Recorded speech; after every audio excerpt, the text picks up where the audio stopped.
یہ کیسا مواحد ہے؟ یہ کیسی مواحدوں کی جماعت ہے؟ یہ کیسے اہل توحید ہے؟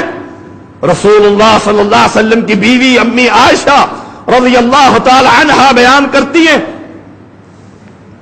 اللہ کے پیغمبر بدر کے لیے، جہاد کے لیے نکلے، اسلحہ بھی تھوڑا، جوان بھی تھوڑے، تعداد بھی تھوڑی۔ راستے میں ایک مقام پر ایک نوجوان ملا جس کی بہادری کے چرچے عرب کے اندر مشہور تھے۔ اس نے کہا یا رسول اللہ صلی اللہ علیہ وسلم، میں بھی آپ کے ساتھ مل کر جہاد کرنا چاہتا ہوں، اس لیے کہ جو مال غنیمت آپ کو ملے گا مجھے بھی حصہ مل جائے۔ غرض یہ تھی کہ مال غنیمت ملے، میں بہادر آدمی ہوں۔ اور صحابہ کہتے ہیں مسلمانوں کو خوشی ہوئی کہ یہ کئی نوجوانوں کے برابر ایک مجاہد، جہاد کرنے والا، ایک سپاہی، جنگ کرنے والا، اس سے فائدہ ہی ہوگا۔ اللہ کے رسول صلی اللہ علیہ وسلم نے پوچھا کیا تو یہ کہتا ہے کہ اللہ ہی مشکل کشا، لا الہ الا اللہ؟ کیا تیرا یہ عقیدہ ہے کہ میں محمد صلی اللہ علیہ وسلم اللہ کا پیغمبر ہوں؟ کہنے لگا نہیں، میں اللہ کو مشکل کشا نہیں مانتا، اللہ کے ساتھ لات اور منات کا بھی پجاری، میں کلمہ توحید کا اقراری نہیں، میں کلمہ توحید نہیں پڑھتا۔ آپ نے فرمایا پلٹ جا، اللہ نے مجھے مشرکوں سے مدد لینے سے منع کر دیا۔ کون سا موقع ہے؟ بدر کا موقع، جہاں افرادی قوت بھی کم ہے اور مسلمانوں کی کیفیت یہ ہے سواری کے لیے جانور نہیں ہے، لڑنے کے لیے ہاتھ میں تلواریں نہیں ہے، اتنی تعداد کم ہے۔ اب حکمتیں اور مصلحتیں یہ کہتی تھی کہ اب اس کو لے لو، جنگ کے بعد اس کو توحید کا پیغام دے دیں گے۔ آپ نے فرمایا پلٹ جا، مالک محمد کو مشرک سے مدد لینے سے منع کرتا۔ وہ پلٹ گیا۔ رسول اللہ صلی اللہ علیہ وسلم کا قافلہ آگے جا رہا، پھر اس کو قبیلے کی غیرت اور بہادری نے پھر اکسایا۔ ایک اور مقام پر آ کر کہتے ہیں اللہ کے نبی آپ کے ساتھ مل کر ان کے ساتھ جنگ کرنا چاہتا ہوں، حصول یہ ہے مال غنیمت میں جو مجھے حصہ مل جائے۔ آپ نے پھر پوچھا کیا تو گواہی دیتا ہے کہ ایک اللہ ہی الہ؟ اور مسلمانوں یہ تمہارے لیے ماڈل، کس راستے پر چل پڑے؟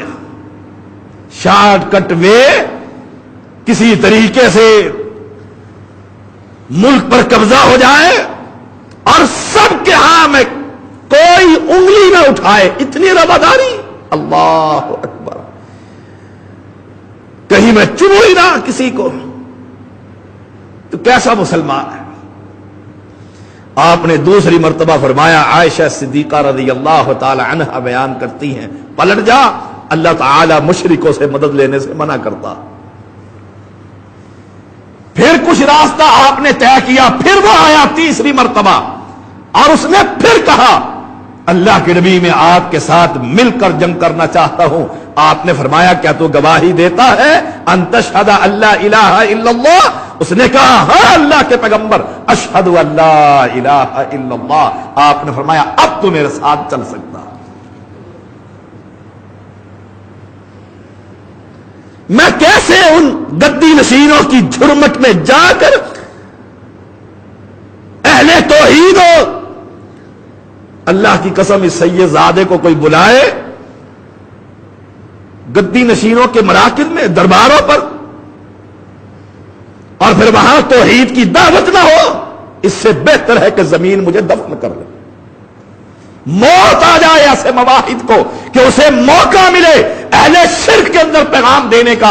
ابراہیم علیہ السلام کی سنت کو زندہ کر کے کاٹ کر رکھ دے درباروں کی تمام دلائل کو، اور بتلائے کہ اللہ اکیلا ہی مشکل کشا ہے، کسی قبر سے نہ نفع مل سکتا ہے نہ نقصان ہو سکتا۔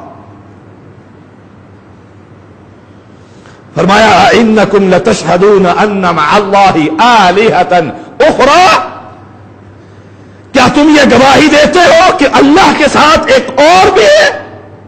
ہاں، مشرک گواہی دیتا ہے بری بری بری، میری قسمت کر دے کھری، وہ گواہی دیتا ہے۔ وہ علن اعلان کہتا ہے، شہباز کرے پرواز جانے حال دلوں کے، وہ علن اعلان کہتا ہے کہ یہ محمد اصل میں محمد نہیں، یہ محمد اصل میں خدا محمد بن کر زمین پر اتر آیا۔ چاچروان مدینہ ڈسے کوٹ مٹھن بیت اللہ، ظاہر دے وچ پیر فریدن، باطن دے وچ اللہ۔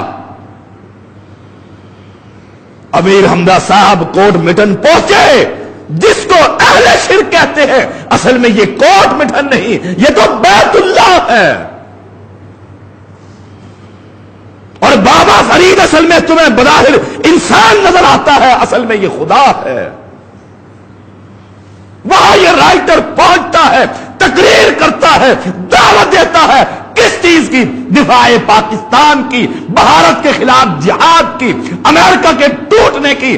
تیری زبان اللہ توحید بیان کرتی، مالک کا قرآن اعلان کرتا، قل لا اشہد، میں گواہی نہیں دیتا۔ کوٹ مٹھن کی قبر نہ نفع دے سکتی ہے نہ نقصان دے سکتی ہے، پھر میں دیکھتا تجھے وہ کیسے دعوت دیتے۔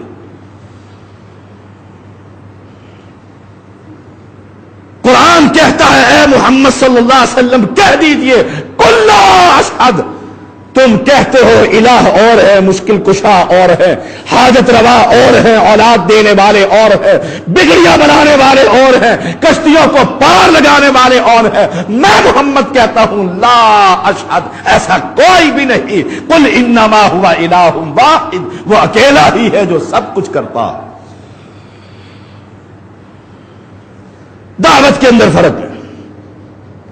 ہاں، اس اخبار آپ اس کو دیکھ سکتے ہیں، پچھلے جمعے کا اخبار ہے جرار، اس کا نام ہے، بیک ٹائٹل پر امیر حمزہ کا کالم موجود ہے، اس پر ٹائٹل بنا ہوا ہے گدی نشینوں کے جرمٹ میں۔ اور گدی نشینوں کے جرمٹ میں آمنہ کلال محمد پہنچتا ہے تو صاف کہتا ہے ان تشہد ان لا الہ الا اللہ۔ گدی نشینوں کے جھرمٹ میں آمنہ کلال پہنچتا ہے، طائف کا میدان ہو، بدر کا مارکا ہو، احد کا مارکا ہو، صاف کہتا ہے جب تم گواہی نہیں دو گے، امرت ان اقاتل الناس حتی یشہدوا ان لا الہ الا اللہ، جب تک توحید کا پیغام نہ ہوگا تمہارے اور ہمارے درمیان جنگ جاری رہے گی۔ ہمیں بھوت سوار ہے کہ یہ کسی طریقے سے پاکستان کا دفاع ہونا چاہیے۔ کیا کر لو گے دفاع کر کے؟ 10 قبریں اور بن جائیں گی۔ انڈیا اور بھارت اگر ایک ہو جائے تو کیا فرق پڑے گا؟ الگ الگ ٹکڑے ہو جائے بھارت کے تو کیا فرق پڑے گا؟ پاکستان ٹکڑوں میں تقسیم ہو جائے تو کیا فرق پڑے گا؟ اگر 10 قبریں ہیں تو 50 قبریں اور بن جائیں گی۔ قبر پرستی عام ہے۔ قبر کے پجاریوں کے اندر بیٹھ کر میری ذمہ داری کیا ہے کہ لوگ کہیں کہ کتنا روادار ہے،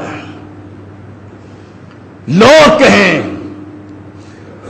کتنا بڑا لیڈر ہے۔ کوٹ مٹھن کے سجادہ نشین اور گدی نشین نے 10,000 کا اجتماع کے اندر اس کو 10 دینے کے لیے بلایا، انہوں نے 10 دیا۔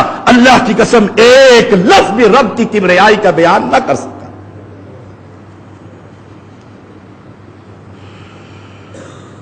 درباریوں کا مرکز ہو، مجھے یہ بولنے والے بلائے کہ آئیے ہمارے عرس پر دعوت دیجئے، تقریر کیجئے۔ میری ذمہ داری کیا ہے؟ میں قرآن مجید سے کہوں قل انما هو الہ واحد، اور اس قبر پر مت جھکو، یہ قبر والا کچھ نہیں دے سکتا۔ جن کو تم پکارتے ہو ما لا ينفعکم شیئا ولا یضرکم، نہ تمہیں نفع دے سکتے ہیں نہ نقصان دے سکتے ہیں، یہی ہے کہ گردن کاٹ کر پھینک دیں گے، آئندہ نہیں بلائیں گے، مقدمے ہو جائیں گے، لڑائی ہوگی، فساد ہوگا۔ تمہارے اور طارق جمیل کے اندر کیا فرق رہ گیا؟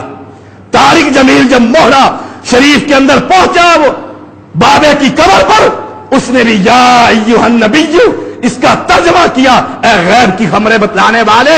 جب اس سے کسی سائل نے پوچھا کہ آپ نے یہ ترجمہ کیوں ایسا